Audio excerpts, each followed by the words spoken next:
All right, everybody, welcome to Live from My Drum Room and Track Talk with my old pal and returning champion, Tommy Taylor. Tommy was my guest on episode 234 of Live from My Drum Room on June 7th of this year, where we discussed his iconic drumming with Christopher Cross and his debut record, which earned 5 Grammy Awards, as well as his long association with guitar legend Eric Johnson, earning him another Grammy. And if you haven't seen that episode, please check it out. It's great. And I'll make sure the link is in the show notes for this. But today we'll be talking about Tommy's solo record, Across the Stars, which after listening to it, I felt we needed to do a separate Track Talk episode to give this record the attention and exposure it so rightly deserves. It's so great, and it continues to grow on me with every listen. It's available on Tommy's website, tommytaylor.com, or wherever you get your music. And again, I'll put the links in the show notes. So come along for the ride like the wind, that is, and see what I did there? And it's a pleasure to welcome back the great Tommy Taylor to Track Talk. Hey, Tommy, welcome. Hey, great to see you, John. How you doing, man? Doing great, man. It's great to see you too. Thank you for being here today. Yeah, man, I'm glad we're back. You know, as I said in the intro, you know, I've been listening to this record all over again. I sort of, you know, you hit me to it back when we did our last episode in June. And I loved it then. And then just leading up to this show, I've been getting back into it. And it's so great, man. Congratulations. Thank you. Appreciate it. Absolutely. And you know, I guess really more than anything, the idea of today is really to just hit people to this if they don't know about it, how great this record is. And we'll do a deep dive. We'll play a little bit of all the songs, and Sure. and we'll answer some questions and hopefully turn a bunch of folks onto it. So Great. Awesome, man. Yeah. Let me start by saying I was curious. I made a note here. This collection of 9 songs, were some of these songs that you'd been sort of carrying with you for a long time that you finally had an opportunity to put in a record, or did you just sit down and write all these? You know, I was never a songwriter. I mean, I played with Chris, and I played with a lot of great songwriters around the Central Texas area, and of course Eric Johnson. You know, different styles of music, and I was never a writer because I was always really self-conscious. I had a pretty high bar, and I got in a group back in the early 2000s with Mark Andes, bassist from Firefall and Heart and Spirit Jojo Gunn, and David Lee Holt, the original guitarist for the Mavericks, and also played with Storyville. And my friend Lance Keltner, we decided to kind of we were all kind of between groups, and we thought we'd put this group together. But the premise was everybody was going to sing and write, except they were all songwriters and I wasn't. And I was really self-conscious about that. And all those guys were writers, and I just said, why don't you guys write some songs and I'll sing? Because I've always been a vocalist.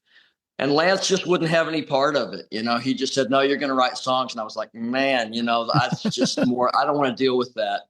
And I had tried to write songs, and I felt like lyrically I was just miserable, and I had really high aspirations, as far as being able to compete with people that I played with. And so, but I found I had a subject that I wanted to, I think the thing about writing songs is, for me at least, it's like literature for me. I'm a real lyricist, and I'm really lyrically based. I mean, a lot of people, like I know a lot of drummers, they don't even know the words to the songs of the guys that they're playing with, and I just think that's like, that doesn't work. That doesn't work for me. It's like, I need to know what the song's about so I can really put the right kind of emotion behind my drumming.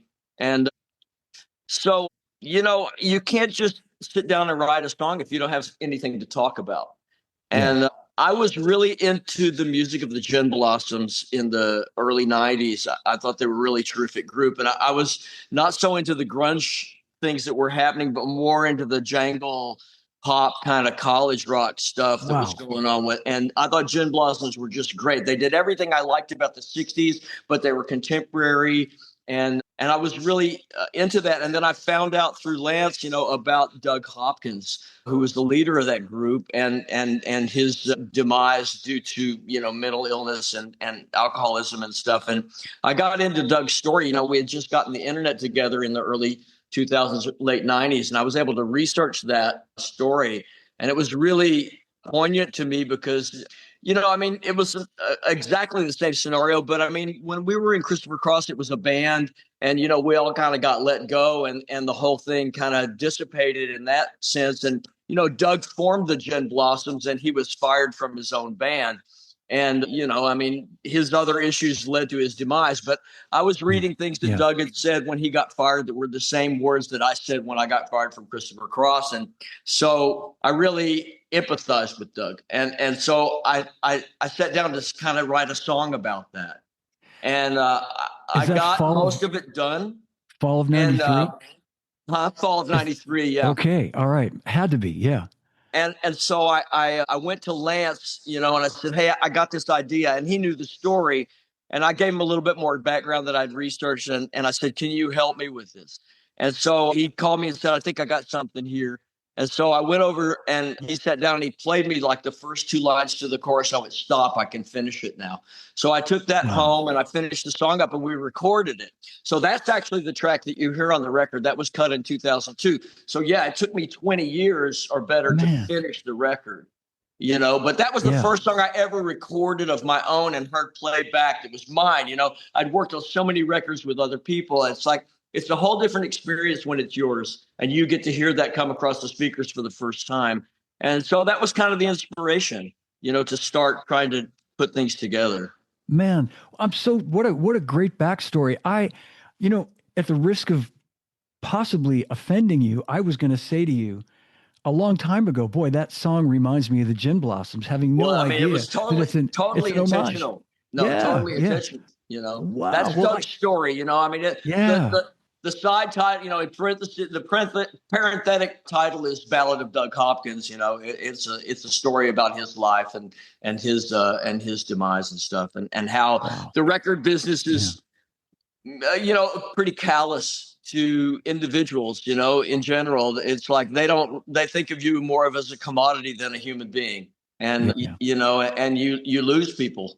And the consequences are we don't have that great talent amongst us anymore. And, the record companies move on to, and it's not just that, I mean, but that's part of it. It's like, well, there's another one down the street. We'll get them and they'll make records and we'll see how they fare, and it's hard because, on the artist side, we're human beings and we're trying to relate to life and do our thing. And it's like, we're not just for sale, No, absolutely. What a great backstory. And I got to be very friendly with Philip Rhodes, who was the original drummer. You must put me in touch with Philip. I'll put you in touch with him. He is like, he's a great guy, man. Drummer I heard in rock music that I wouldn't play any note any differently than Philip played it. And that's really tough coming from me because I'm really, and I just think he did an exemplary job on those records. He's a great, I agree. He's an underrated drummer too. No, man. It's just wonderful. In fact, I later did a session in Ardent in the very room where they tracked that record. And I used John Hampton's snare drum that Philip played and the tambourine that Robin shook on those records. I mean, I'm deep diving for sure, but I've wanted to talk to Philip for years because I just think he's a genius. I think he's fantastic. I'll put you in touch. He might even be watching. He tunes in sometimes. Awesome, man. Yeah. He's just killed. Well, man, I'm so glad I learn more about you every time. I'm glad we didn't have a pre-conversation about this because this is so spontaneous and so cool to hear it right now. Yeah. It's so great. Well, shall we dive in from the top from the first track? Sure. And we'll play a little bit. This is a track called Ghost Town. And again, we're talking about Tommy's record, Across the Stars, which, as you said, I mean, I guess really you started writing in 2002, which I did not know. Yeah.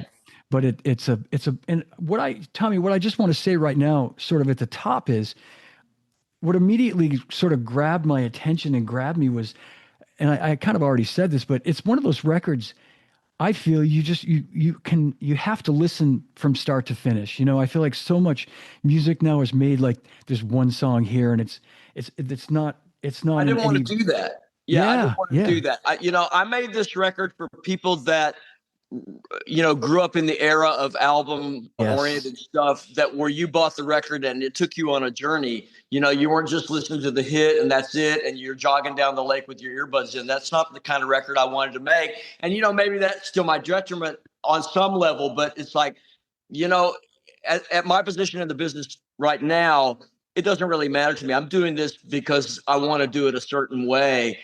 I think we've lost a lot in regard to the way music's presented and the way people consume it these days. And it's like, I know there's people my age and even younger that miss the album experience, and I wanted to give that back. I wanted you to go through the journey with me and learn about yourself and how your experiences relate to mine, the universal experience, and go through that. So that's kind of the premise of the record. The first track, Ghost Town, is really, it's a critique of the current music business. Really, it's a metaphor for the LA session world. I mean, everybody's out there thinking everything's just the same as it was, and everybody really knows secretly that it's not.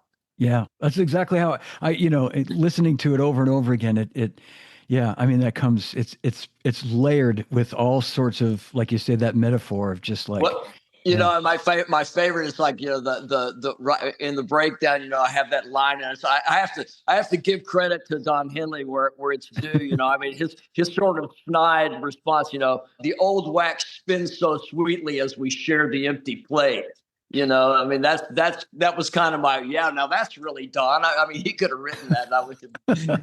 No, I mean, there's some deep, there's some really deep lyrics. And let me ask, guitar on that song, is that you playing guitar? I'm just trying to see. You gave me some notes on this. Well, the way I track these things, because I don't have the budget or the capability to have all the people I want to use, fly in and do pre-production like we would do an album in the old days. I basically had to go in with a click track, which is still not my favorite thing to do, and lay down an acoustic guitar track and a lead vocal. Then I had to add drums and then get a bassist to come in. Either Roscoe Beck played bass on that, and just to Roscoe's credit, the tracks that he played on, which is the majority of them, it's a bass guitar masterclass. If any bass players out there, you want to listen to how to formulate parts to songs. I mean, he made me really, really come across fantastically, because that's the kind of guy. And that's why I wanted him.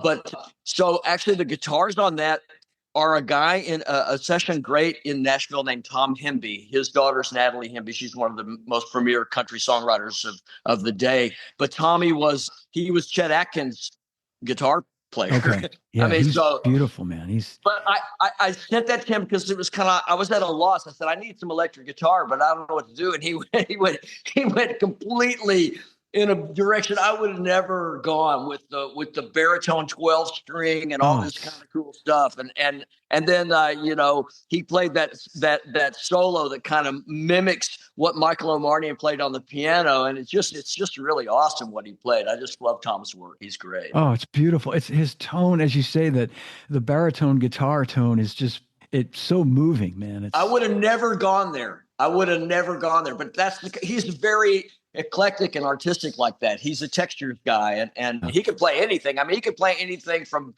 bluegrass to John McLaughlin. I mean, he's any country, rock, fusion, anything. Yeah. Well, we'll give a listen to Ghost Town coming up right now. All right, here we go. Ghost Town. It's a ghost town. See through the walls, down the empty halls of the ghost town. Ghost town, crumbling now. It's a ghost town. Come to terms with heartbreak. Behind we always knew a fleeting dream and sadness drops beyond the view. That music might change the world, she mastered her own tune. Still life the best it shimmer in each passing of the moon. Ghost town, crumbling now, it's a ghost town.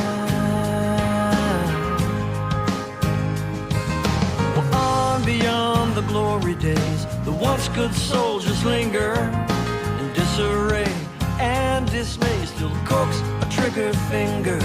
No news that war was over, no shame and no defeat. They stand in crushing silence With swagger they still meet in the ghost town. Crumbling round you, it's a ghost town.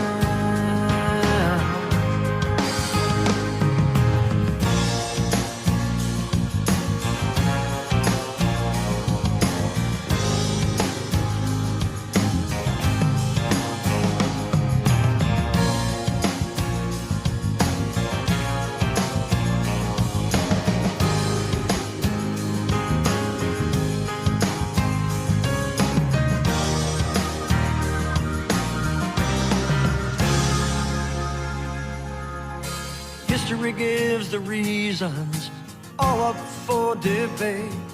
You raise your voice in protest as young fish take the bait. Well, Icarus dreamed of flying, but wax had sealed his fate. The old wax spins so sweetly as we share the empty plate in the ghost town. Yeah, yeah, it's a ghost town.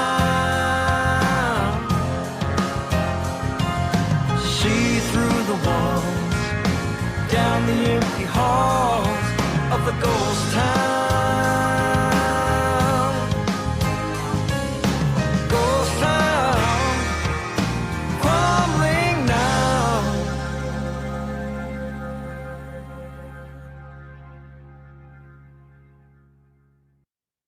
Man, beautiful. Wow. Thank you.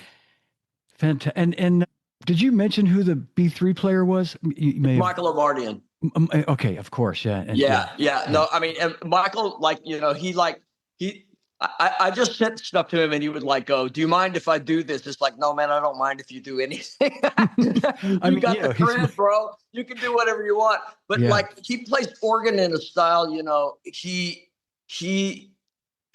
not like, you know, one of these like Reese Winans or Red Young kind of B3 players. He's got more of like of an Al Cooper sensitivity in what he does. Yeah. And I like that. I like that a little bit more in more pop music kind of sounding stuff. I love Reese and Red, and I would use them, you know, in other contexts, but Michael just has a special thing on the organ that I really love, you know? Oh, it's beautiful. You know, and Doug McKenzie, not the one from Canada, said, "This is my favorite track in the album. It has a Bruce Hornsby vibe." I totally hear that. Yeah. But, you know, you know, and again, I never want to say this in a way that implies that I think it's a copy or anything, but, you know, listening to it reminded me of like a Springsteen sort of sound as well. Like it's interesting. My co-producer, Mark Hallman, you know, I mean, he said in an interview that they were talking about this record and stuff. And he said, you know, he basically alluded to the fact that I've taken all these classic artists and kind of like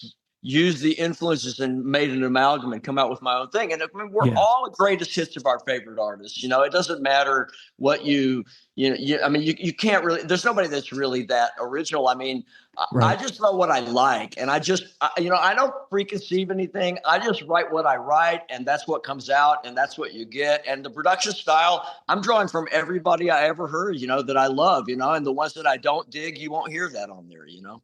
Yeah, right on. And I want to just tell everybody watching at home and listening, that's probably going to be the only track I play the entire track of, because what I don't want to have happen is you listen to this record by going onto YouTube and watching this show. I want you to buy this record, and so does Tommy. Yeah, absolutely. So we're going to play little teaser sections of the rest of the record for you guys to check it out. You know, just because we're talking about drums. You know, I did a thing, and I still at the point in time when I recorded the tracks, some of those tracks, I did about 4 in one day on that thing, and those are actually the original Sonar toms that I used on the Christopher Cross record, with the very same Beyer M88 microphones that I used to track the Christopher Cross record that our engineers sold to my co-producer years ago. I still had those drums before I sold them to a guy that has a studio in San Antonio, and I wanted to bring them back. I wanted that sound on a couple of songs, and so those are the original toms from that recording session. And I know there's small drums, and the sizes again are. It's a 5x8, 6.5 by 10, 8 by 12 on rack toms. Yeah. Yeah. Okay. And the bass drum's an 18. Well, actually, that's not on that one. I'm using a 20, and it's the teardrop rosewood. So the earlier drums actually is what I was using for the main kit. But yeah, I just the hardware all works. So I just set those 3 rack toms up and mic'd them from the bottom like I had done before. Those drums love to be recorded. It's obvious. I mean, they sound so good. It's an interesting sound, you know. I mean, it's like I've gone away from it, but I still like it. I like to revisit it, you know. At times it works, especially like on Cold Catch. It's like for that Tom intro, which is, you know, it's another homage. I kind of lifted that idea. It just worked, you know. That little drum intro. It actually was kind of lifted from an old Christopher Cross demo that I didn't play on by one of the previous drummers, Jim Newhouse, and he had used concert toms back in early 70s. I mean, mid 70s to do that too. So yeah. Well, we'll go to the next track, which is Cloquet. Yeah. And anything? Shall we play a little bit and we can talk about it, or do you want to set it up in any way? Well, you know, this song, you know, this is one of those things. Just like I had managed to garner Michael Omartian's interest, you know, in the record at that point, and you know, I would wait, you know, because he's busy, and I would just send him things, and then all of a sudden I would get this like, you know, folder full of files of things, and you know, so I would just send them to Mark and have Mark overlay whatever Michael sent over what I had sent him, so I could have an idea of what it was going to sound like. And I couldn't even believe, you know, I mean, because the piano part is pretty ridiculous. Yeah. You know, I mean, I sent a pretty simplistic, you know, guitar, bass, and drum track to him, and he, with his amazing production sensibilities and ears and piano prowess, he came with that part. And then after the fact, you know, I had about 3 songs, and I said, you know, Michael, you've set yourself up, because there's a gap here, and the only thing that really fills that gap is, you know, a Michael Omartian string arrangement, you know, and I'm kind of baiting him a little bit, but by the same token, I'm right. You know, I'm a producer, and I kind of hear it. He says, "Oh, you want strings on these?" And I went, "Well, yeah, that'd be great." He says, "Yeah, okay, I'll do that, man. Just give me a few weeks, I'll put some on there." And then he sent her back, and I'm like, I just turned into the Moody Blues. I mean, it's just amazing, you know. I mean, Michael took me places where I never dreamed I'd be able to go, you know, really honestly. So yeah, man, what a great friend to have, you know, to collaborate with. And you know, I just wish we'd started, you know, 20 years ago. It would have been really great, you know. And you know, I wanted to ask you at the top, Tommy, you know, sonically, I mean, the sound, I mean, and you might have told me this last time, but did you have a hand in engineering this, or did you have a? I didn't. Most of the engineering was done by Mark. I mean, the keyboards and stuff were done by Dustin Richardson, and also, Terry Christian. It was Michael's engineers in Nashville. But Mark Hallman and Andre Moran at Congress House in Austin did most of the engineering on it. Yeah. Wow. Really great. I mean, great sounds, drums, everything. We started, you know, I mean, I've used several people because, you know, I have to be able to sneak in where I can to get things done. A lot of times, a lot of these tracks, like I said, started out like Cloquet, for example. I went to my friend Bradley Kopp, who has a studio. He's a great guitarist and great producer, engineer himself. I was going to have him. I wasn't a guitarist. You know, I'd written these things, but I didn't even own an acoustic guitar at the time. And I wanted to just get the songs down in a form that I had a record of writing them. I cut that song. I began Cloquet in like 2003, maybe. And I went to Bradley and I said, okay, here's the song. And I was going to have him play the acoustic guitar because he's a great guitar player. And he said, no, you play the guitar. I went, no, man, don't make me play. So I'm a drummer, you know, I don't really know it. And so he's really responsible for me becoming an acoustic guitar player because he wouldn't record the guitar for me. So we sat down and I cut the acoustic track and cut the vocal. And so he engineered the early basics for most of these songs. You know, I would do an acoustic guitar track, like I said, and a vocal track, and Brad would do those. And then I would take them to Mark at the Congress House and we'd, you know, elaborate on that. Wow, man. It's amazing. I mean, you sure as heck sound like an acoustic guitar player to me. So, Well, thanks. I'm better now. I can actually go in and do things pretty well now. I'm a little more confident. I'm playing live tomorrow, so I've had to learn. right. Had to really kind of up my ante a little bit. All right, we're gonna play a little bit of Cloquet, second Sure. track. Here it Awesome. comes.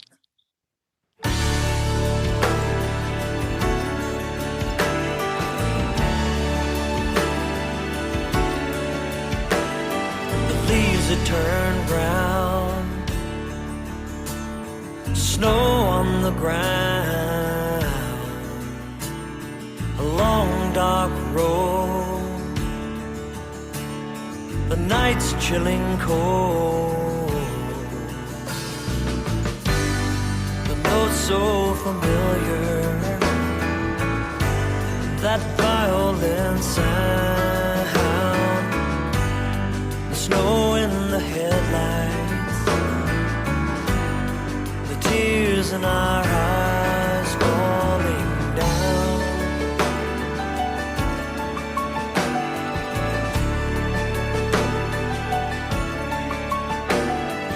What is this dream? How real must it seem? The roles they will change, yet faces remain the same. You try to take shelter in discoveries you found, but what's left of the memory, it just lets you down, down, down.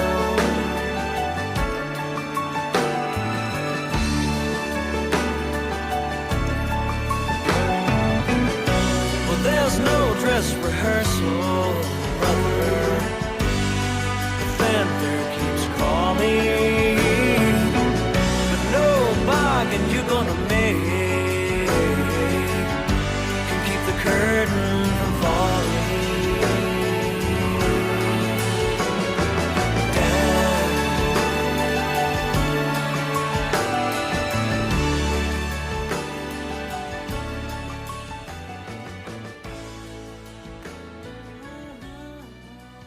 Man, it's hard to find a spot, where we Yeah.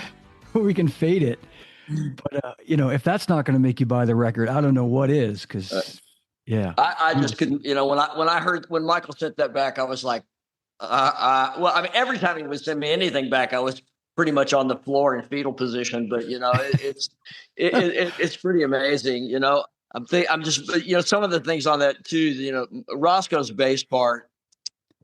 It just leaves me speechless. I mean, it was funny because I said, hey, I think I hear fretless on this. He went, yeah, okay. Because I mean, fretless comes into favor and then goes out of favor. And, it wasn't anything he was terribly into at the point. So, but he agreed to it. He said, yeah, man, that works really, really good. He said, yeah, I'll put it back in the closet for about 10 more years now, but yeah, it's pretty cool, it's your feel too. It's got a beautiful waltzy, moody, groovy feel. Well, that I mean, credit where credit's due. I mean, that is a field that I love so much because it's actually completely and totally taken. It's a Simon Kirke thing that he does in some of the early Free songs, like "Soon I Will Be Gone," and it's just a thing that he's always done. It's an interesting sticking where he's actually doing he's playing the hi-hat with his right hand, but he's coming off of it for the gata on the snare. It's like a half march, half straight ahead waltz thing. And I saw a video of him doing it. It was like, oh man, that's the coolest thing in the world. I've used it on lots of people's records. Simon's just my hero. I mean, he's the only drummer ever made me cry. And I can't say enough about his playing. He's just wonderful. Oh man, that's great. Simon's one of those.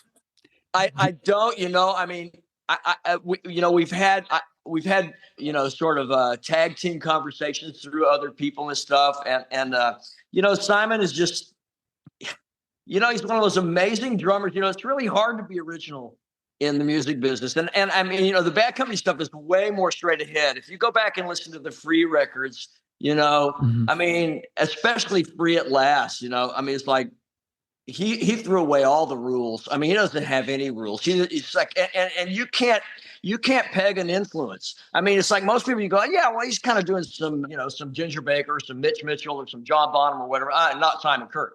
He's not. I mean, everybody plays a little Ringo, but I mean, come on, man. This he's making stuff up. He's playing. It's completely original. He's not a chops monster. He's not like, Vinnie Colaiuta or anything. But what he's doing, he's Van Gogh.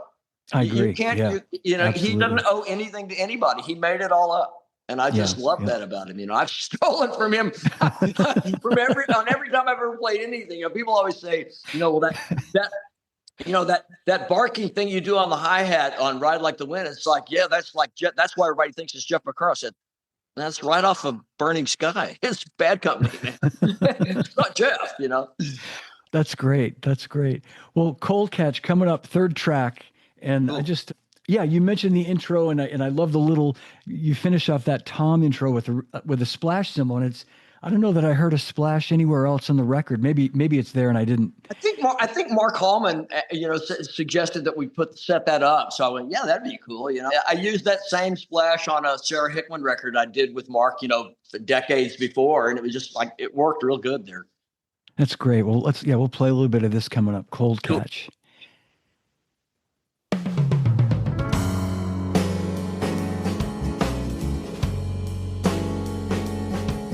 It's a cold catch, a real stretch to find your place in line. The cold truth, it's a toll booth and none. Outstretched hand all the time. Nothing's for free. You can't give away the dues you pay. Take it from me, it's just a cap and gown. They're gonna play it down. Hey, we'll see you around. Yeah, yeah, yeah.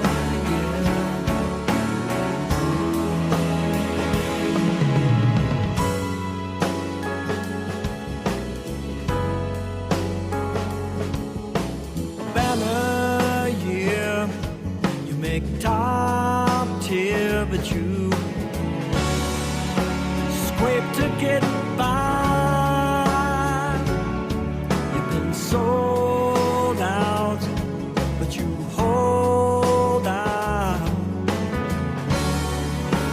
chasing your pie in the sky. The trick of the trade, they're gonna lure you in to start again. It's never made in the shade. It's just a battleground for the lost and found. Hey, we'll see you around. Yeah, yeah, yeah, yeah. Another really great feel, that slinky little lopey little groove, man. It's you just so beautiful. It's funny because it's so, you give me somebody else's song, go, hey, like, can you do a drum track on this? Like, yeah, okay, cool. So then it's like, okay, now make up drum parts for your own song. It's like, oh, wow. I don't know if I'm going to be able to do that, but it's like, I mean, it makes sense. I mean, why would I want to get somebody else to play? I mean, that's kind of what I do. So, but I never knew what I was going to play on these until we just went in the studio, threw up the kit and tried to do it. It's like, that's just kind of what came out, I love the snare drum, especially on this track, Yeah. I think we could have done some augmentation of it, but it's like, I used the the rosewood sonar teardrop snare drum that I had acquired, the little 5x14, and it was a different sound than I usually go for. And I love the dryness of it. There was just something really magic about the way that drum sounded, just flat EQ, just right as it went to quote tape. And so I told Mark, said, man, don't do anything to that. I just love the way that sounds. It's such a departure. Yeah, yeah, what a great sound. And I'm glad you mentioned that too, like as far as the drumming goes. The drumming is beautiful on this record, but at the risk of offending drummers who put out solo records, what I love about this, Tommy, is it's not a self-indulgent drum record. It's a record with great songs on it. Well, thank you. Yeah. Yeah, with some great drumming in it, but it's not about, and you could certainly, I mean, you listen to what you play with Eric Johnson and you could make a record with a lot of. Well, yeah, I could. That's just people. I think everybody. Because I also sing. I was always kind of a rock singer before I joined Christopher Cross. 2 weeks before that, I was going to quit playing drums, as I might have mentioned before. And I was kind of a Paul Rogers guy. Lou Gramm, Bob Seger. I'm a belter. Kind of English blues rock, R&B kind of stuff. It's like I think everybody was expecting me to come out with sides like that. It's like, well, that's not really me emotionally sometimes, I have to write about what I was feeling, and these are just how the songs came out. And also, I didn't want to paint myself in the corner. It's like, okay, well, if you have to go out and play these live, do you want to be singing, a cold as ice all night long, or right. and end up with a throat on fire, or do you want to sing songs that you could actually probably do for a few years? But I just kind of wrote I wrote. Yeah. And the drum parts is kind of like I approach anything with anybody's music. I mean, the drum part has to fit the song. I'm not really interested in, I did drum, really heavy drum stuff. And especially with Eric, he wanted me to play and fill in all the space in the trio and do all that kind of, play a lot of real Mitch Lee Baker kind of stuff, which I love. But, that's not really what goes along with the songs I wrote. So I just kind of tried to tailor the drums where they are interesting and they move the song along, but they're not taken away from the song, Well, to me, it defines like, what a session, like if you would hired a session drummer to come in and play on your record, this is what you'd hope he would play, right? Thanks. That's what I was going for. It's like, well, what if I was hiring myself? Yeah. To do tracks, what would I do? And I think most of the time it worked out pretty well. It's not easy. It's really not, because you're so close to the song, and it's like, how am I going to come up with anything to play on this? It's like somehow it works out. Having Mark there is great, because Mark Hallman, he worked with Carole King. He worked with Dan Fogelberg. I know somebody mentioned Dan Fogelberg. Mark was Dan's guitarist for a long time. But he's also started out as a drummer. So if I start doing anything that doesn't work, that's Mark is my backboard. He's my sounding board. It's like, he'll just go, yeah, don't do that. And it's like, right, okay, cool. Because I'm close to it, so I may make a mistake here or there, but Mark's always there to be the, the boundary to go like, yeah, don't really do that. Straighten this out, or maybe you need to do a little more here or something like that. So it's great to have, feedback. I could probably do more of it now, but I'd always wanted to work with Mark because, he's great at coaching and not and augmenting without, trying to, mold too much about what you're doing. But the great thing about Mark's stuff is that I've worked with Mark for years. I started working with him in '87 on Eliza Gilkison's Legend of Rainmaker record. I worked with him all through the '90s and the 2000s. You can't put a year on Mark's records, many records, they follow a trend so heavily that you go, oh, that's 85. Oh, that's 96. Mark's records, they can be from any time. And I wanted a record that bore the test of time like that. So that's huge. That was very smart, because like you say, you could make a record that sounds great today, but then, you want something that's going to still sound great in 20 years. And well, yeah. And I think too, it's like once we'll use the word, I'm a mature individual at this point in time. I'm not chasing a youthful trend. And so it would, the majority, I think, of my audience is going to be more interested in something that has a more classic sound that wears better, than something, that's so contemporary that it's going to sound really, really old very soon. you know. Yeah, yeah, absolutely. Well, we'll keep moving on. And Sure. this is the song we were talking about a few minutes ago, Fall of '93. And Yeah. and yeah, so Tommy, man, you gave us a great setup for this. And my first listen to this months ago when I first heard it reminded me, and then again re-listening this last week or so.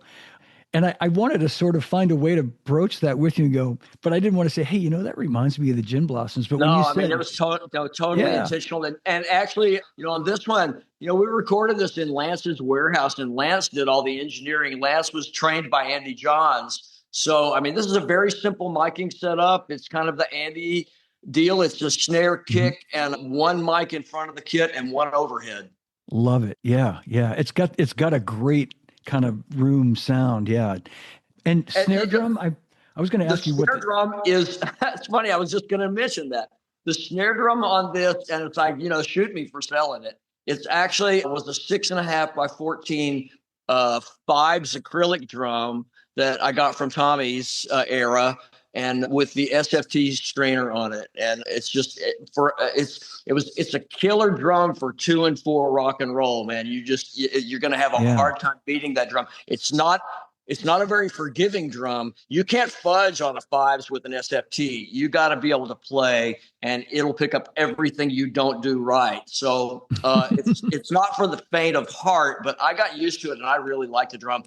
The problem is it was so ridiculously loud that I had a hard time playing it live. It was killing my ears. Wow. No kidding. Yeah. Fiberglass. Yeah. Yeah. Man. And I made a, no, actually, this is not the fiberglass one. This is the acrylic. This is the this is clear one. acrylic. Okay. Yeah. Yeah. Yeah. But Even great. louder. Yeah. I want another one. I'll find one someday. Yeah, absolutely. Well, and I made a note when I was just making some notes this morning, and I just said, it's just plain catchy. It should be a hit. It's oh man, yeah. The thing. thing is it's just such a it's a great story. I mean, and it's a story that I wish people knew more about. So that's kind of why I wrote it. All right. Well, here it comes. This is Fall of '93. Check it out, everybody.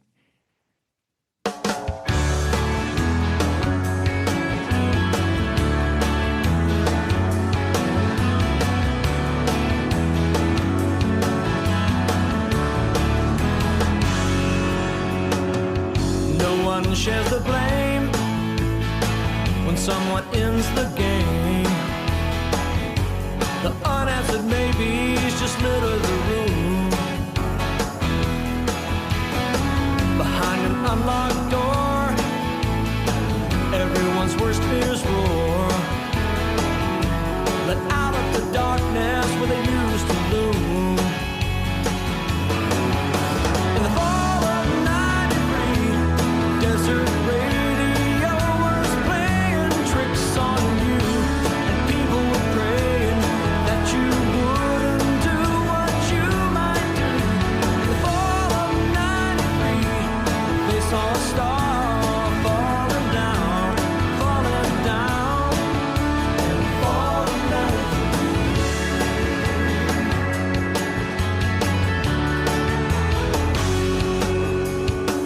All that summer long, radio played your song.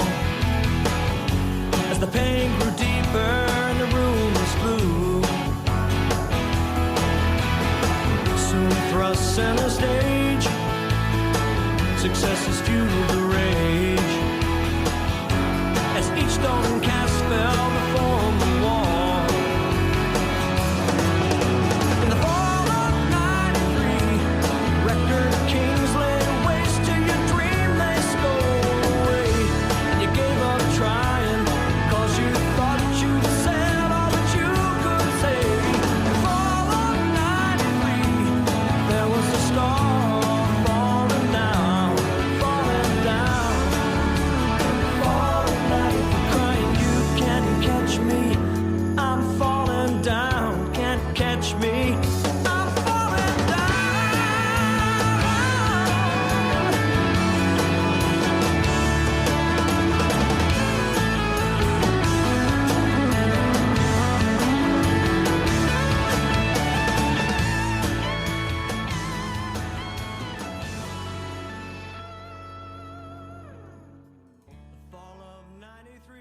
Again, so hard to fade these songs out, but we can't give this record away. So Yeah, thanks, man. free. Yeah. And I did, if for everybody watching, you probably saw that I did put the link to buy the record right from Tommy's website in there. But again, it's available really everywhere. But I think, Tommy, I saw that you have signed CDs available also. That's right. Yeah, I do still have some. Yeah. Oh, that's great. That's fantastic. Tommy, let me ask you a question. This is Sure. totally off the cuff. Do you have a way? I mean, you manage your website, so you can see who's buying these records if somebody Yeah. places an order. I can. Okay, then I'm going to say right now, for what it's worth, and this hopefully this won't hurt record sales. It'll help. But the next 10 people that buy one of your CDs, an actual physical CD, I will get your name and address from Tommy, and I will send you one of my T-shirts for free. Hey, So that's awesome, man. Thank you. Yeah, man, my pleasure. I would love to do that, and you'll get an awesome CD and a pretty good T-shirt at no charge. Well, the CD is going to Cool. cost you $15, Wow. but the shirt will be free. Yeah, so You can't beat that. yeah, absolutely. So we'll coordinate with that, Tommy. You can let me know. Hopefully, we'll Sure. get the 10 quick buyers right away to jump on that deal. So That's great. I really love the physical product. I mean, we put a lot into the artwork. I mean, I didn't get to do everything I wanted to do. There's still probably potentially a vinyl, excuse me, issue coming with a very extended liner notes package. But my friend Stephanie Workman did a beautiful job on the jacket with a really nice package. So that way you get to know a little bit more about what's going on. You can see the credits, you can see who played, you can see all that kind of stuff. So it's really I love that. I miss that. I do. Yeah. I mean, I still buy CDs, but not like I used to. I admit I download stuff but I miss. I miss albums, but even with CDs, it was great to look and see, all Well, the. yeah, I mean, my sister's older than I am, but she, of course, she's like, where can I buy some? Come on, Susan, you don't have to buy one. I mean, you're my family. I'll send you. But I never got around to it. So I finally just had my disbursements guy send her one. They live in the same town, and she's like, she had already downloaded it, and everything. She played it off of her phone, but she said, "Man, the physical copy just sounds so much better in my car." She's got an older Nissan Altima with a great sound system. And she said, "Just the CD just sounds so much better than the Bluetooth." So, of course, yeah, and that's the other thing too. Very, very good point. That we've all sort of, I know I have conditioned my ears to sort of accept, a sort of streamed or MP3 sound. But there's a big difference in a well-recorded CD or vinyl record. Absolutely. Yeah, I think so for sure. And I was never down on CDs. I mean, I like them. I grew up with vinyl, and I know they're not convenient. They warp, they scratch. There's all kinds of issues. And really, I mean, I've compared master tapes, safety masters from record labels with vinyl with CD, and the CD is a lot closer to the master tape than the vinyl is, Sorry for that. I love vinyl, but yeah, right on. And by the way, Tommy, I will send you when we're done. I'll get your address, and I will send you a T-shirt too, my friend. Awesome. That's great. Cool. Returning champion. So I'll sport it faithfully. Thank you. I appreciate that. All right. Well, we'll move on to next track is Summit. And should we give a listen, or anything you'd like to say ahead of time to sort of set this one up? Yeah, I mean, I can. Either way, you want to listen first? Go ahead. Yeah, let's give a listen. We'll give a listen. Here it comes. This is Summit. St. Paul skies, my heart always cries, no matter gray or blue. Oh, the stars at night, my spangled eyes so bright, take me back once more over on Summit.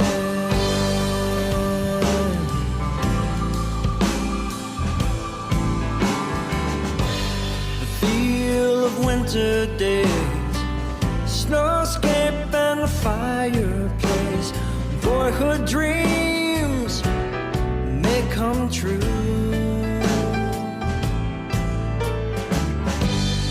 Though the color fades, lifetime's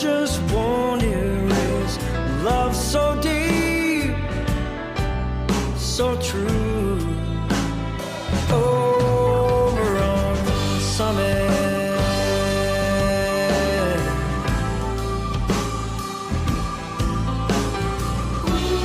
crossing Sally Avenue,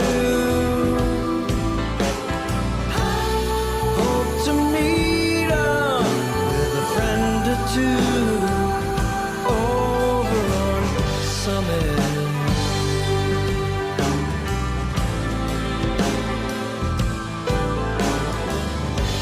Summer on the lawns, the night chase, all in fun, reverie. Another beautiful track and great snare sound too on that Thank one. you. I wonder which one that is. I think that's, oh, I know what that is. That's the original, that's the drum I call the Hitmaker that's signed by Hal Blaine. That's, my old 66 Ludwig, 66 Ludwig 402 that I used on the Christopher Cross record, Eric Johnson records. I've used it for everything. Yeah. Yeah. 6.5 by 14. Yeah. Supersonic. Yep. I was going to say, it's got that bigger bark than a regular 5 by 14. It's got that honk. That's the drum. It's the drum I paid $80 for. Yes, of course. Yeah. Nobody cared. They didn't like them. The drummer that I got it from said it was the worst snare drum he ever owned. So there you go. Been good for me. I always It's worked out pretty well. Yeah, that song was. I spent a lot of time in Minnesota. I've got friends up there, and so I kind of wrote it about one of the famous streets in St. Paul. It's up there where the St. Paul Cathedral is, and that was kind of the affluent street in the turn of the 19th, 20th century. So, a lot of goings on up there. And it's kind of written from a perspective of what it would be like to grow up there, or in that time, kind of a go back in time kind of thing.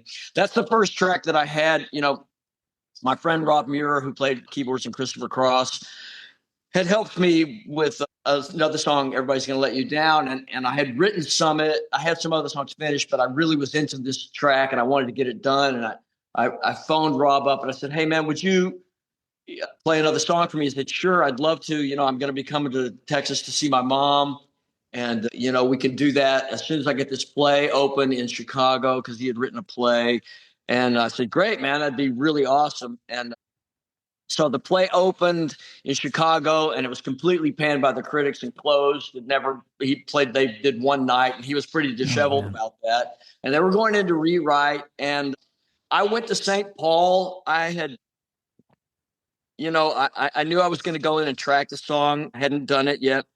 And I wanted to go there to try to get kind of I'm kind of, I don't know, superstitious like that. I wanted to go there and kind of get the vibe, so I could come back and give a performance of the vocal that had something of that in it. And I went there and had a really interesting day, September 24th of 2016, and everything was great. And my friend Ross had a gig that night. We were gonna stop by the co-op there and grab some quick food and go to his gig. And we pulled into the parking lot, and I got a call from my bandmate, bassist in Christopher Cross, Andy Salmon, saying that Rob had been hit by a drunk driver while he was walking home to his apartment in Studio City, and he was critical. Andy was on a plane the next morning to go to California. And by the time we got to Ross's gig, I got another phone call from Andy saying that Rob was no longer with us. So it was a pretty heavy day. All in all, it was already very strange that day anyway. And of course, then Rob's passing. And I was that was difficult for me because Rob was one of the people who was really behind me and always after me to do a record, whether it was my songs or somebody else's songs. He said, look, man, we're not 18 anymore. We don't know how long we've got. So you need to get after this and start doing it because you're valid and you need to do a record. And I was like, yeah, I'm getting to it. I'm kind of a slow plodding Taurus and I procrastinate and but he was always on me. And then here it is like, okay, yeah, well, he just proved his point. He's gone. Yeah. And I wanted to cut the song. I still wanted to go in immediately and do it. And so I did go in and track drums on it, and Roscoe played some bass on it, and I needed piano, and I was just at a loss. I had a lot of guys locally, great piano players, really incredible players that were certainly capable and ready to step up to the plate to do it. And I just, every time I would think about it, like, this is not the right thing, man. It's not right. I need Michael O'Marty. And it was like, wow, yeah, you're going to get that. That's really going to happen. Sure it is. You bet. I'd had a nice meeting with Michael back in the early 90s when he was in Austin, but I didn't have any way that I knew of to get in touch with him. And I reached out to our old engineer, Chet Himes. He didn't know how to reach him. And I had to sort of, kind of tuck my tail between my legs and contact Christopher Cross, which is not something I really enjoy doing. We were on reasonably good terms at that point, but still asking Chris for favors is not something I like to do. But I didn't have any choice. And he was very close with Rob as well. So I knew he was at a weak point. And I thought, well, you don't get anything you don't ask for. So I emailed Chris and I said, hey, Rob was going to come play this song. We've lost Rob. I need Michael O'Marty. Can you call Michael O'Marty and ask him to play on my record? Which is like, right, okay, well, let's go to lunch. That's never going to happen. And before Chris could even get back to me, I had an email from Michael saying, hey, I heard you had a song you wanted me to play on. Can I hear it? Let me hear it. And I was like, wow, that's amazing. So I sent it to him, and he said, call me. So I called him, and he said, so that's your song? I said, yeah. He said, man, it's really nice. He said, you playing drums? I said, yeah. He said, man, solid as ever. Sounds really, really great. I said, wow. He said, yeah, I'd love to play on it, and I'm like, wow, man. So, I never, I'm not going to push, I've got Michael Martin. He says he's going to play. Whenever that happens, I'll wait, and all of a sudden he sends me an email. He says, I've got this down. I'm slated to do it, but I can't play on your song right now because I got a splinter in my finger. I've been working on my train set. He's got a big model train layout. It's immense. It's like a whole room, and he makes all of his own houses and buildings and landscapes and stuff. And he said, I can't play as hard on your song as I want to. Michael plays really hard. Like on the Christopher Cross record, there was an old Steinway in Studio E, and we had to tune it after about every fourth take because he played so hard he'd just knock it out of tune. No kidding. And he said, I can't play as hard on your tune as I want to play, so I'm going to wait, but I haven't forgot about you. So he played on it, and out of the blue, like I said, I never know. He doesn't send me anything going, I'm going to send you something. It just shows up in my inbox, and I didn't here comes the track, and I don't know where he's going to come in. I don't know anything about the arrangement at all. I'm just going, okay, what's he going to do? Where's he going to come in? And he comes in, and my knees buckled. I just couldn't even believe it because this is before he's played anything else. It's the first thing he's ever played for me. No orchestrations, nothing. I don't know anything. It's just like, it's new territory for me. And I got to be real honest with you. I cried for 12 hours. Man. It was so amazing what he played. And I would listen to it over and over again. I take it down to my car in the garage and play it.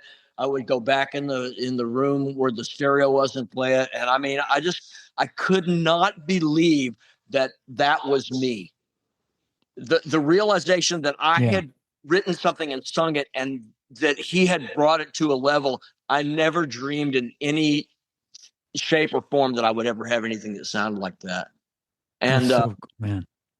So I, at the end, I wanted something in the outro, and I thought, I want chromatic harmonica. And I kind of ran that by Chris. And he was like, yeah, I think you should do like lap steel or something. Lap steel? That doesn't work for me. I was like, I think it's chromatic harmonica is what I want, really. And nobody could really get their head around that. And Michael had somebody cut chromatic, and it's like, it wasn't really it. And I asked my friend Steve Barber, who orchestrated that song too as well. And I said, man, Steve, I want chromatic harmonica. Do you know anybody in New York that's like the guy, that's like the ace guy, And he said, yeah, I don't know. I have to think about it. And then all of a sudden he just goes, Gallison. I went, Gallison. He said, Gallison, you've got to get Gallison. I said, what is that? What is Gallison? He said, here's this link. So he sends me to this link of this Yamaha harmonica demonstration of this guy, Will Gallison. And I'm like going, yeah, that's okay. I mean, I don't know. I'm not like, it's a demo, it's a harmonica demo. And I see in the side, on YouTube, you got the side panel, down, says Will Gallison with Sting, Fields of Gold, Beacon Theater, or some theater in New York. Oh, and I went, man. Yeah. I want to hear that, because I think that's like one of the greatest songs ever written. And I'm not like the biggest Sting fan, but that song, you won. I mean, you knocked it out of the park. Me too. And so it's Nile Rodgers on guitar, and I don't know, maybe it's Omar Hakim on drums. I don't know, but it doesn't really matter. But Sting's out there with the flamenco, and he starts singing the song, and he starts playing the song, and Will comes in on the chromatic, and I heard one note, I went, that's the guy. That's him. That's exactly the sound I want. And I emailed Steve, and I said, how do I get this guy, man? He said, well, just email him. I went, I can't get my head around this. I'm a little guy in Austin. I used to play with some people. I don't know. I'm trying to do a homemade record here, and you're telling me to email this guy that just played with Sting and ask him to play on my record? Are you crazy? And he said, no, man, just email him. So I emailed Will, and I sent him the song. He said, yeah, man, I'll play on it. And I was like, wow. And so it was this incredible rigmarole to try and get, because he's doing this thing with this orchestra in Paris, and he's got the track on his laptop, and he doesn't tell me that he's tracked it, and he gets to Paris and his laptop gets stolen. Oh, man. And I'm emailing him going like, yeah, are you going to do that? Maybe. He said, yeah, man, my laptop got stolen. It's on my laptop. I did it right in my apartment before I left. I'm going, this is crazy. I'm used to going to the studios and doing things. I don't know any of this modern recording, but I'm going, cool, whatever. And he said, but they found it, and I'm going to get it back. So when I get it back, I'll send you the track. So cool. So he sends me a track, and I'm going like, okay. And I'm listening to the whole thing, and there's nothing. I thought he was going to play some fills, or something in the track. And he didn't. Just wait until the outro. And it's like the outro comes in, and and I listen to it. I go, like, yeah, well, that's not it. I'm stuck. Oh, guys. So I'm in the middle of a text to Mark Hallman going, yeah, well, I got the track from Will, and then I said before I hit send, I played what he played a second time, and I was like, what in the world were you hearing the first time it went down? This is the most amazing thing I've ever heard in my life. I still just tear up when I hear what he played, because this guy, Will Gallison. Anybody who likes chromatic, I mean, he's like Toots Thielemann's protege. I mean, this guy is a master at this instrument, and he's everything he's ever recorded is incredible. Plus, he's a guitarist and a singer and a writer and everything else. So I just love Will. He's fantastic. So I was lucky to have these people, And I got to think that you being the humble, modest guy that you are, you don't realize that these guys are, I'm guessing he had to be somewhat familiar with your work. Once he knew who you were and he did some research, he realized you played on these records and maybe, I don't know.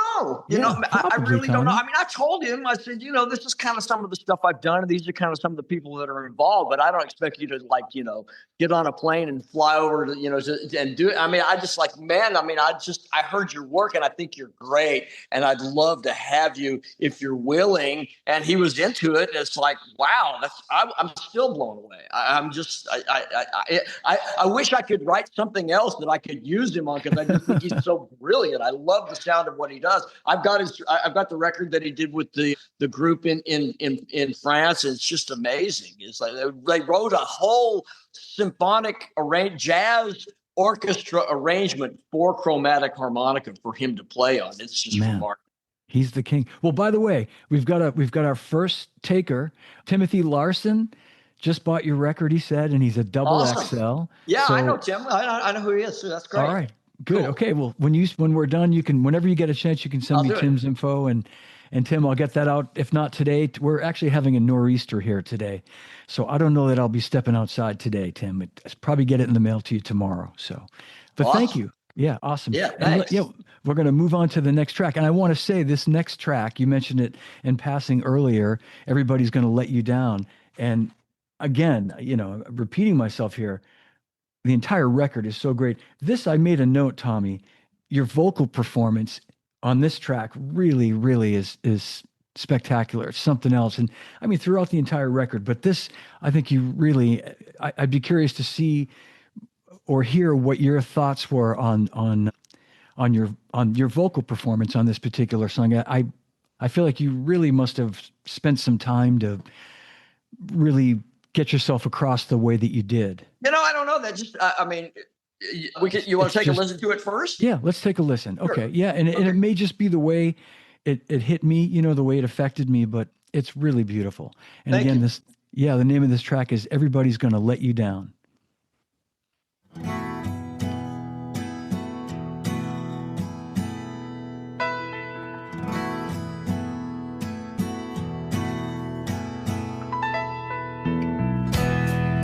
You're walking on a tightrope, baby. Don't trust the net below you,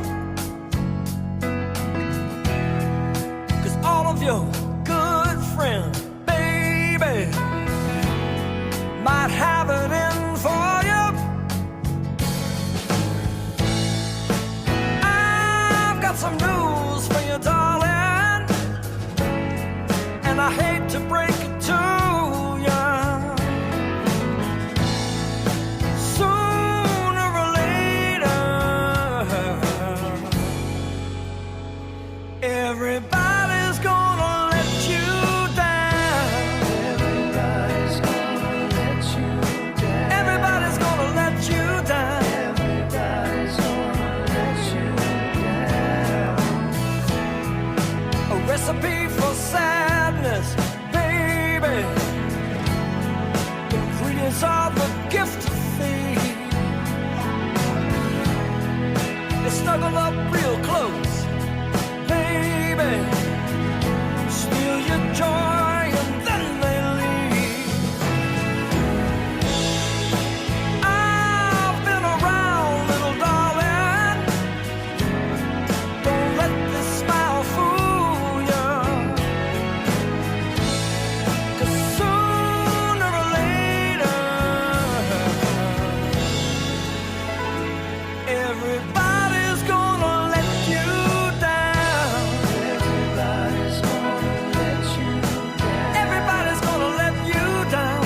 Everybody's gonna let you down. What the blues man is calling, baby, is whining like a whippoorwill.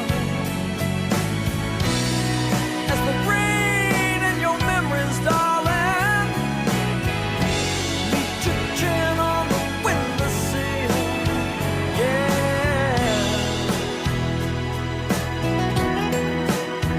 Yeah, yeah, yeah.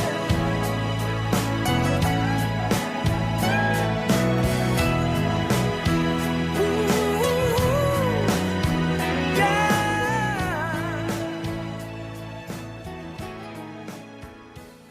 I got to say, Tommy, I'm envious you can hit those notes the way you do. That's Luckily, my voice has held up pretty good for my age, I think, absolutely, man, held up really well. You're going for it in that song. Yeah, it's funny, that song evolved over time. I had that line laying around for years, and it's funny because the year that I actually, first came up with that, another band had a song with the same name, and I never knew about it because mine took so long to come out. But so it was in the infields up there, I guess. I wrote that song. I had the line around for a long time, and I thought, man, if I could write something with that, I'd have something. And I was sitting around an apartment one day, actually where my friend Ryan lives now, and I was supposed to go do something with some friends, and they kind of stood me up, and it was raining, and it was just, the atmosphere was just perfect. And I was just thinking, I love that song, River by Joni Mitchell. I just think it's probably the saddest song ever written, or certainly one of, but I just always loved that. She plays Jingle Bells in a minor key for the intro, and it's like, wow, I mean, that's about as depressing as you can get. And so I was kind of playing around with that idea, and that's where that riff at the beginning came from. And I finished. I was really excited about it because I thought I'd stepped outside of my own box with this one.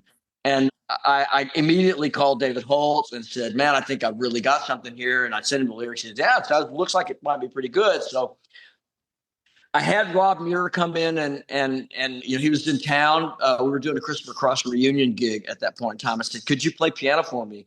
He said, "Yeah." So I had him show up. He hadn't heard the song, and he listened down to it once, and he said, he looked at me with that kind of like a, what are you talking about, Willis look, and he said, "Where'd you get those chords, man?" I said, "Man, Rob, I don't even know what chords they are, man. I'm a drummer, man.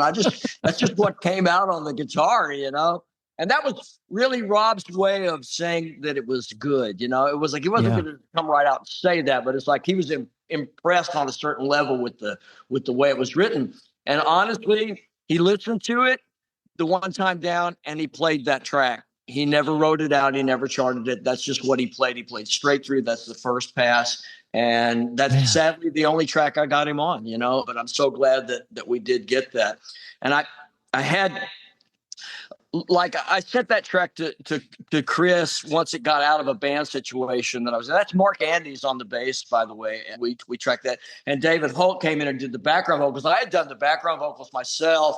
And David said, "Yeah, I really," because we were doing a band thing with this at that point. And he said, "Yeah, I don't really know that I could cover those. Let me just go in and sing something." And it's like, he sang those background parts. I'm going like, well, dude, man, that's stuff, man. I mean, that's like, because it's so J.D. Souther. He's got that J.D. Souther kind of thing going on with the backgrounds, the note choices and things that he picked. It's like, well, that's just to me, the background vocals make it. But it was a long, evolved process. I finally, once I got it out, I had everything finished. And Robert always wanted to play organ on it, and I never got around to that. And so finally, I reluctantly sent it to Michael.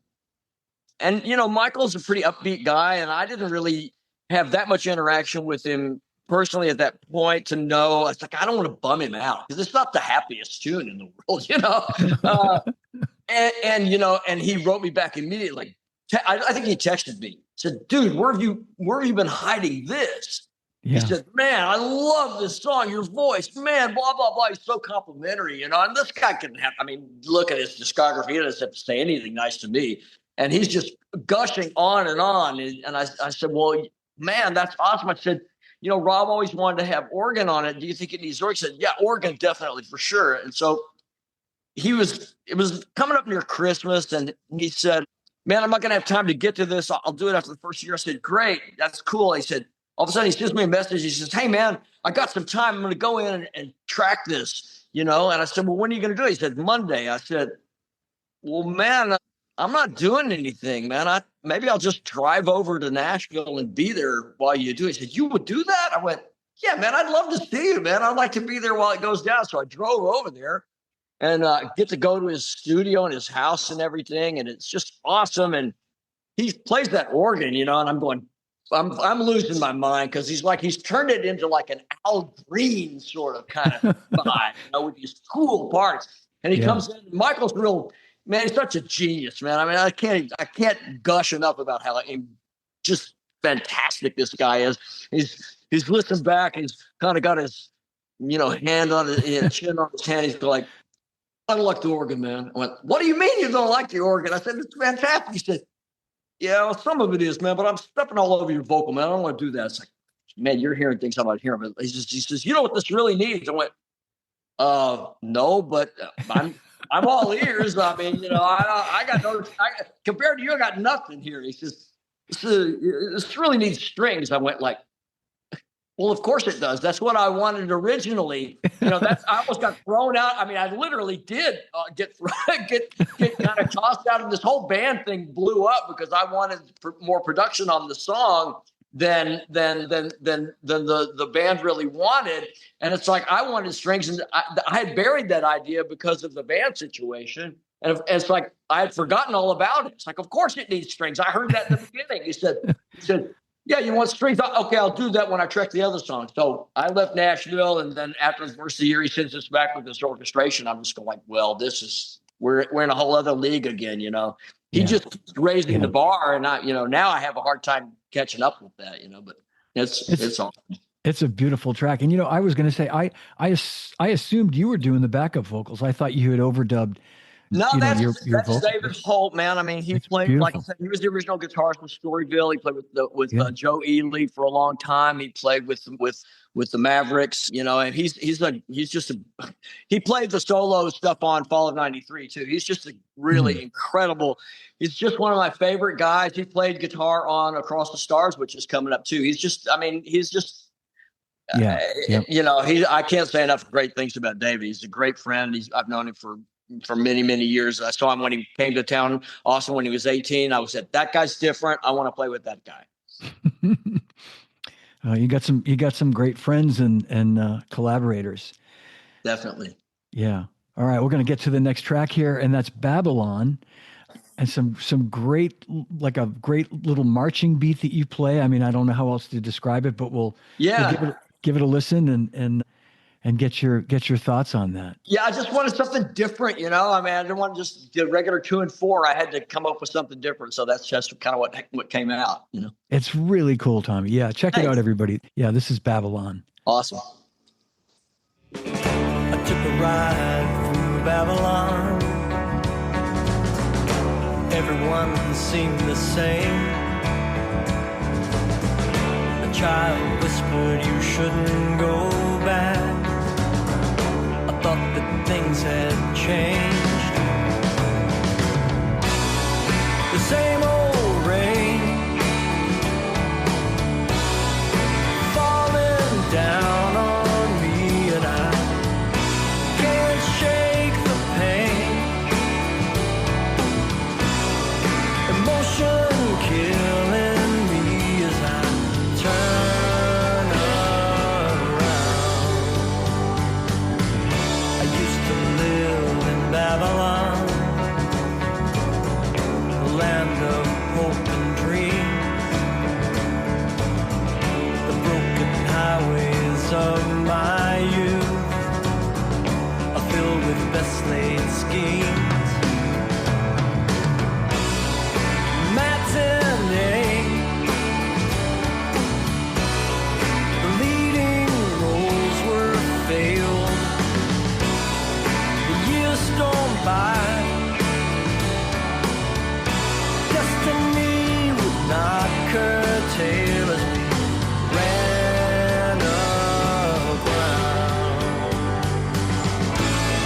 You think that you can find lost dreams? Where do they run and hide? Disappointment's your only friend there. From her window, candles shine. You can't go back to Babylon. The message once relayed. The winds blow cold in Babylon. Your journey's long way laid. Stay awake. The fisherman wins in time. The hook will sting, and you just can't break that line. The lane of love. That could be my favorite drum track song. Oh, man, thanks. Yeah. Yeah. You know, once again, it's like just trying to do something that's not the same, you know? Well, you know, so and I'm guessing this is when you played that, when you tracked it, it was all done like the march beat to the straight beat where you go do those tom fills. That was all live. I mean, you didn't. Yeah, no, I played it straight through. Yeah. Straight through. Yeah. It sounds seamless like that. And it's so clean and so smooth. I mean, the march feel kind of propels it. And then you give it this other feel when you come in with those fills and you're just doing the straight beat. It's beautiful. Thank you, man. Yeah, it was a fun track to do for sure. You know, I mean, once again, listening back to it. I mean, I don't listen. I mean, I listened to this so many times. It's kind of like Yeah. I've taken a big break from it, and then when I was hearing it back, now I'm remembering how much I really love it. You know, that's the thing. But so much of this is you know, once again, we've got that. You know, Roscoe's bass part here is really genius. Yes. Because I mean, watching these things develop, because like I said, I'm starting with an acoustic guitar and a vocal, and I'll play some drums, and then I'll see where Roscoe takes it. But what Roscoe does will dictate what Omardian is going to do, and then what Omardian does, once again, we have Tom Hemby here. Those are the two tracks Tom played on. He's got the baritone, acoustic 12 string again, or electric 12, baritone electric 12 again. And all that 12 string stuff, I mean, once again, I would have never gone there, but it's just so great. And Omardian is doing these kind of like real, like 60s Ferrantian type piano parts. And it's just like, I'm just going, God, this is so deluxe, man. It's like, kind of like the 60s again, And I was just, I loved it. I'm freaking out the whole time, So when you came up with that beat, that I kind of, in my mind, I thought maybe the song was sort of written around that beat, but it wasn't. You found that beat to fit kind of what the structure was. I wrote that as acoustic. That song was written. I wrote that song. I mean, I write a cappella a lot. I don't. My friend Vince Mariani always, drove home to me that song copyrightable is lyric and melody on a vocal piece. The rest of it's just arrangement. So I don't start out generally picking up a guitar and trying to write some words and melody into a guitar riff or anything. I mean, a lot of people do that. That's cool. Most of my songs I wrote, without having any instrumentation. I could sing the beginning to end first, like I could stand up a cappella and do them. So that song, that song came out of a Christopher Cross reunion project that we were doing back in the early 2010s. We, and for whatever reason, got back together to record a track, and Eric Johnson was going to be on it, and Rob was contributing the lyrics, and Andy and I were playing the rhythm sections and whatnot. And it was interesting because we hadn't really worked together since the early 80s. And I was actually in Nashville. I'd gone out to look at a car, and the car deal fell through. So I was in the airport flying back to Austin. I get a call from Chris, and he's like complaining about some logistics with the project. I'm just going, man, I would have thought that after all these years, this kind of stuff would not be an issue. And nothing has changed in 40 years. It's the same old crap. And it's like, while the premise of the song is like, you love to revisit the great aspects of the past, but anytime you do that, the bad's got to come along with the good, and nothing really ever changes. And that was really kind of taken from an idea from F. Scott Fitzgerald, which he had a short story called Babylon Revisited. So that's kind of where the title came from. It's kind of the idea. Yeah. Well, beautiful track. Well Thank done. you. All right. Moving on to Across the Stars. This is the title track, obviously, and near the end of the record. And I'm just looking at my notes here. Well, I actually didn't make any notes on this one. I think well, I'll just to preface this was the second song I ever wrote. And I started writing it during that time when I was playing with Lance and Mark and David. I was just sitting on a couch at Lance's studio, and he had a resonator guitar capoed at the 4th fret. And I just picked it up and kind of came up with that little intro riff. This is one time where it actually, the song was born out of a guitar riff. And I looked at Lance and I said, hey, Lance, can I borrow this guitar? He said, I didn't even own an acoustic guitar at the time. He said, yeah, why? I said, I don't know. I think there's a song in it I need to get out. So I took it home and I got most of it together that day. And it took a few more months to get it together, but that's kind of where it came from. Yeah. All right. Great. Well, here it comes, Across the Stars.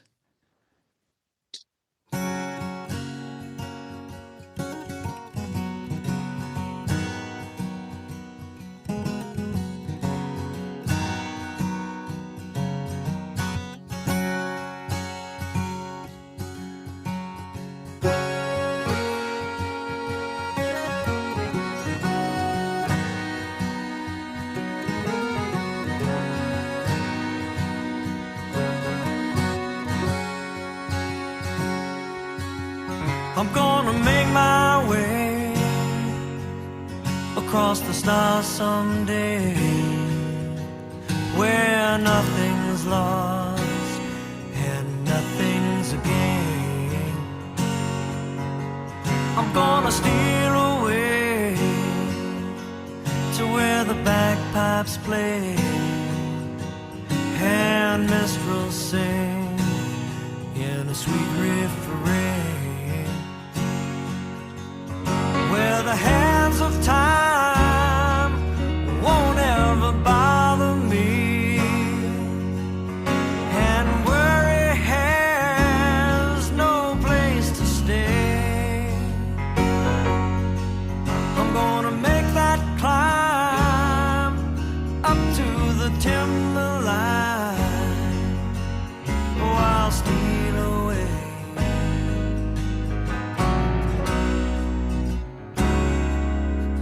Across the fabric of time, stained by my own mind, I've traveled long in deep regret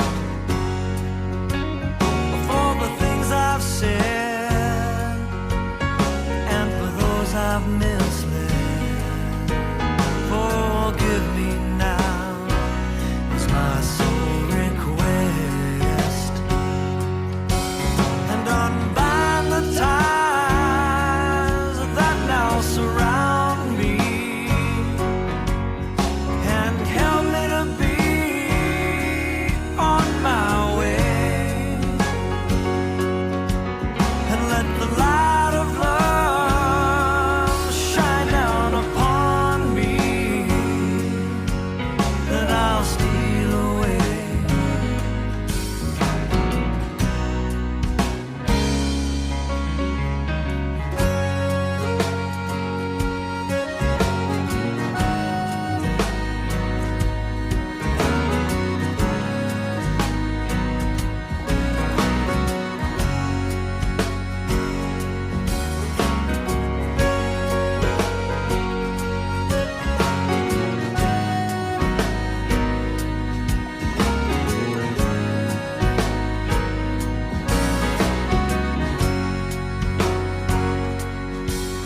Oh, I've danced your dance, and I've made circumstance, but now this place is not my home. For I long to climb in love sublime, with higher hearts I long to roam, where only joy and love can ever find me, and everyone has a place to play, and in that light I find the song that's inside me, then I'll steal away.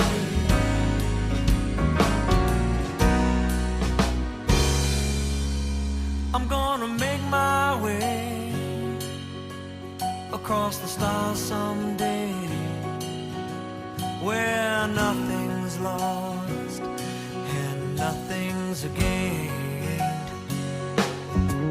I'm gonna steal away to where the bagpipes play and minstrels sing in a sweet refrain. I'm gonna steal away, I've got to steal away, oh yeah.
Man, how about that guitar solo at the end of the song by none other than Tommy Taylor himself? Yeah. Playing all my favorite Paul Kossoff licks. Well, man, again, another, I had to play the entire track Thank you. Yeah, it's a beautiful song. And the way it builds at the end, especially, I just found it impossible to It's crazy. I kept, I'm even playing vibes on that. And I don't even know how to play vibes. Mark had a set of vibes set up in the living room. And I'm like over there, he's in doing the big Oz spread on the background vocals because he's so known for that. And I just said, would you just go do Oz for me? Because I don't want to do them. And so he's in there doing that. And I'm just like jamming on the vibes. And I said, yeah, what do you think about the vibes? He said, normally I would say no, but that sounds good. Just go ahead and do that. So I just tracked, whatever came out. I know nothing about what to do on vibes, but it worked out really cool, It worked out beautifully. And again, it's a masterpiece of a track right there, man. Just so great. Yeah. All right. Well, we're on to the last track, and this is a song called "The Party." And I made a note. I wanted to ask you. We talked about Ghost Town being a metaphor for the music business, and this to me, it almost seemed like a metaphor for life. It is absolutely. Okay. Yeah, you read it correctly. And the song. It's interesting too because I knew this was going to be a different track. I wanted it to close the record.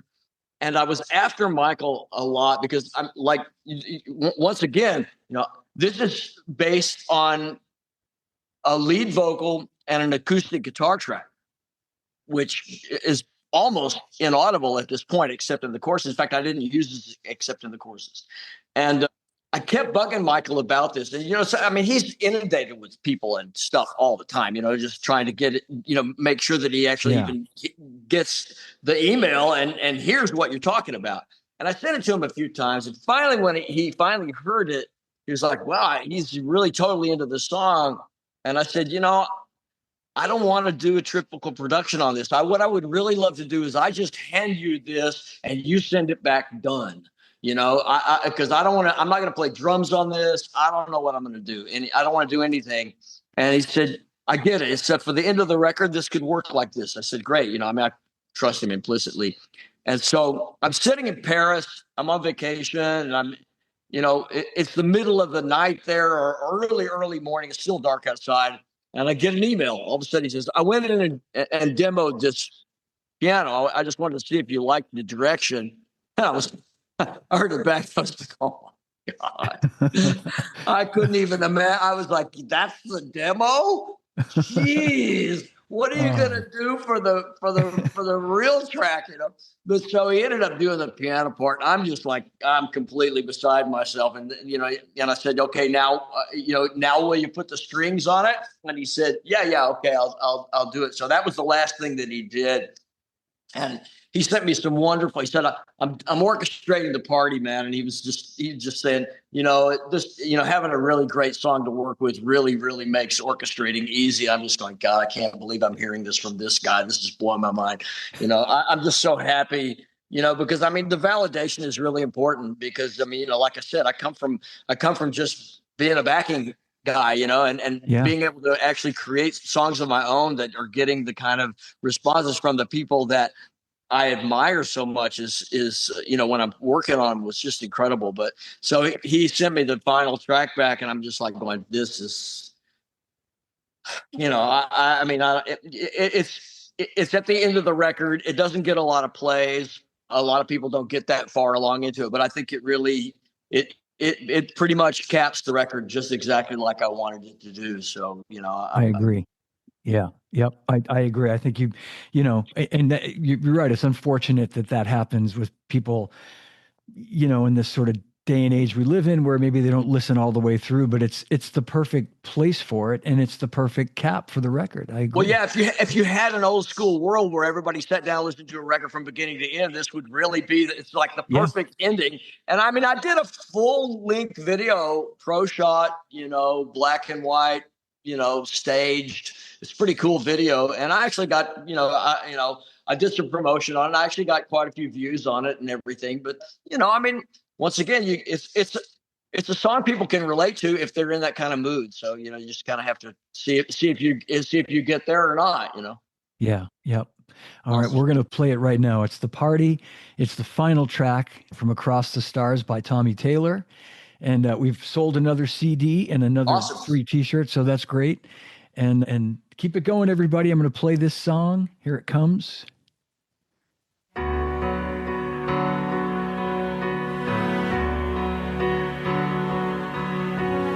What a day, what a life. Sunset glow offers one last look at the party.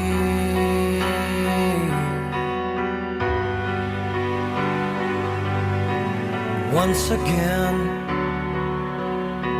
I made the rounds, anxious heart played Kathy's clown at the party.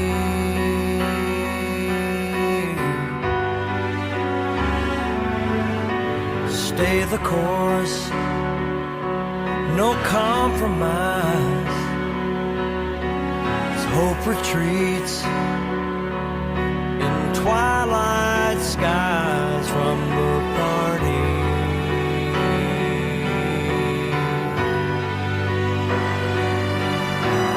Why should I stay on when I wonder why I even came? Would it be too much for just this once, for me to feel I'd won the game?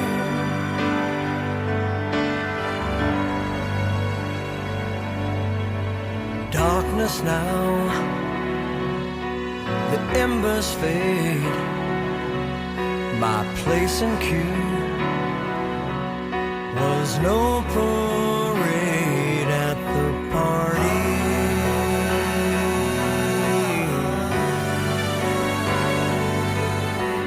Love held fast, time withdrew. Wilderness escapes the view from the party.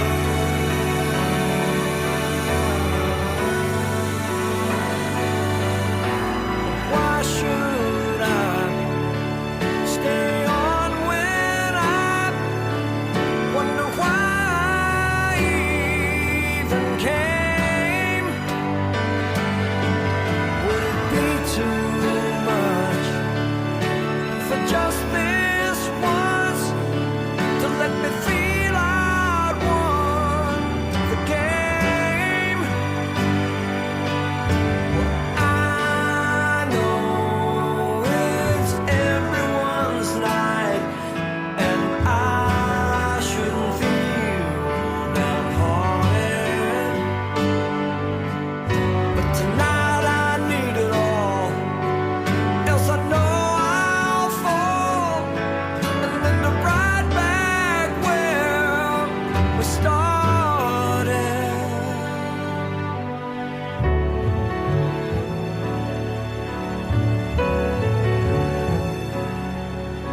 The salt of tears later shed won't spice the time I should have had at the party.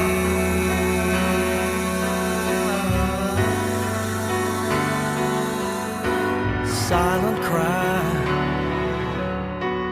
goes unheard. You broke my heart without a word at the party.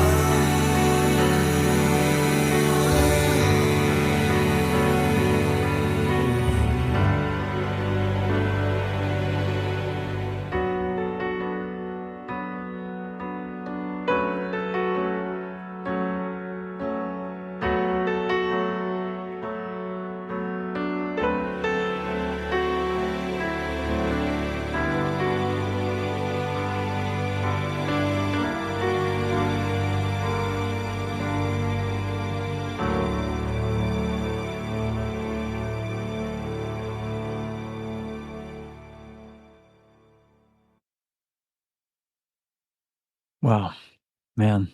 Yeah. Man, I listen to Michael. I can't even. I still don't even believe it. It It just freaks me out completely. just, yeah, his playing is just, yeah, it's incredible. Just, I think back to the the orchestration on Sailing and everything, and I just it's like that's just all come full circle. I mean, he's just such an incredible string arranger. It's like there's just nobody to yeah, compare. yeah. I don't, again, I don't want to take anything away from what you did, but I'm agreeing with what you're saying in terms of his contribution is so monumental to this. But Tommy, you can't overlook the songs that you wrote, man. These are really great songs, Thank you. Yeah. and your vocal performance on every song, and your drumming as always, and all the other instruments you played. I mean, it's bravo, Thank my you. friend. Thanks, Yeah, John. Really appreciate it. yeah, It like I said, I had a mission and I set out on it and I just, allowed everybody to, help me along and help me find my way to the end, and I had it in the can for a long time. I was really just trying to figure out a way to release it, where it wouldn't just go into the bin, and yeah, it's like, well, you just got to kick it out there and see what happens. And, I mean, I wish I could get more. I mean, like I said, but the way the business is now, I'm just glad that nothing really. It's only when you've never heard it, it's brand new. So I mean, right. it's great. I'm just trying to get more and more people to experience it because I'm happy with it, and I think it's got a really good universal appeal if you can just get people to hear it. So thank you for the opportunity to present it in this way. My Really, pleasure. Thank you for being here with me and absolutely. allowing me to do it. I'm so glad we did this today, and I want to remind everybody it's going to go up on YouTube and all the podcast platforms. Cool. And I'm still, the offer stands for the next, I guess, 8 people that buy Tommy's CD. Give Tommy your size and address, and I will send you a T-shirt. Yeah, and I'll make sure to get that stuff to you as it comes in. It's great. Great, Tommy. Thank you. Awesome. Man, it's such a pleasure to have you here and to see you and to speak with you. And Likewise, man. Absolutely. thank you for, I've told you this many, many times through the years, but your drumming is such an inspiration. All your work before your solo record, thank you. Awesome. Yeah, man. Thank you so much. Yeah, cool. All right. Hang with me for 1 second, Tommy. We'll You end the bet. stream. We'll say goodbye to everybody. Thanks for watching, everybody. Thanks, everybody. And yeah, for the great Tommy Taylor, buy his record. Get out there, buy it. Don't wait. And we'll see you all real soon. Thanks for watching, everybody. All right, that's my show. If you enjoyed it, give it a like, leave me a comment, and please subscribe to my YouTube channel. You can also download the podcast on all podcast platforms. And I'm excited to tell you that Live from My Drum Room has been ranked #1 best drum podcast for the 2nd straight year. So thank you all for your support. I really appreciate it. And I want to invite you to check out livefrommydrumroom.com, my website, for upcoming shows and also for information on ordering Live from My Drum Room merchandise, t-shirts and hoodies. 100% of the proceeds go toward a scholarship I've created with the Percussive Arts Society. There's also information on ordering merchandise in the show notes. And you can email or text me at livefrommydrumroom@gmail.com. So remember, no drummers are harmed on any show. And drummers, when in doubt, leave it out. Thanks for watching. Thanks for listening. And I'll see you again real soon.